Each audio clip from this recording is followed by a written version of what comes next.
मोला बनाए ना। नैना के बान मारेगा मोला दीवानी बनाएगा। नैना के बान मारेगा मोला दीवानी बनाएगा। मुझ मुझ तोरे हंसना मुझ मुझ तोरे हंसना पगली मोला बनाएगा। नैना के बान मारे वो मोला दीवाना बनाए ना।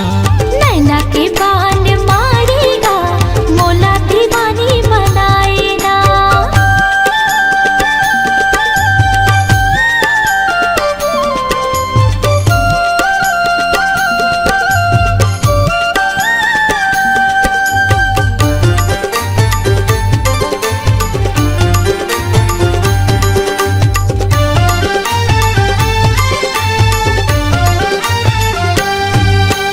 झुल झुल के तोरे रंगना गोरी पलट पलट के दिखना हो। आँखी माँ आंधी करिया काजर बेनी माँ तोरे गजराओ।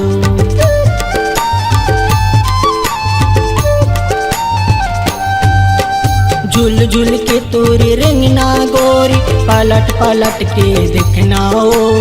आँखी माँ आंधी करिया काजर बेनी माँ तोरे गजराओ। आँखी माँ आंधी करिया काजर बेनी माँ तोरे गजराओ। मुझ मुझ तोर हंसना है मुझ मुझ तोर हंसना है बैया मोला बनाए ना। नैना के बान मारे वो मोला दीवाना बनाए ना। नैना के बान मारेगा मोला दीवानी बनाएगा।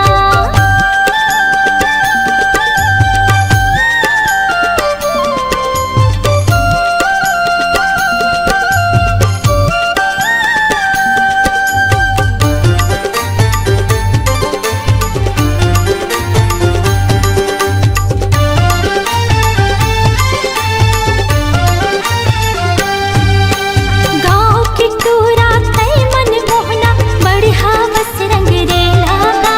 कामन कर तई मारे भैया कर डाले बोला बस मागा।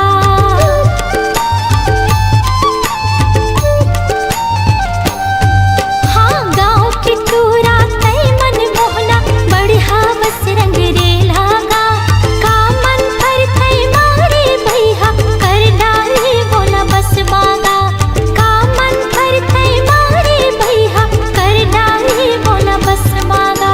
मुझ मुझ तोरे हंसना मुझ मुझ तोरे हंसना पगली मोला बनाएगा।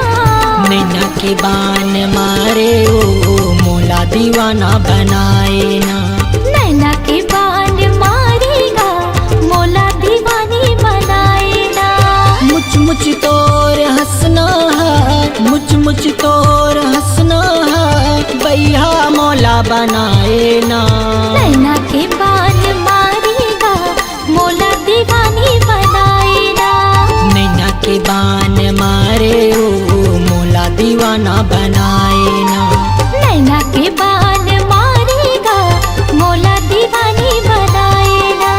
नैना के बान मारे वो मोला दीवाना बनाए ना।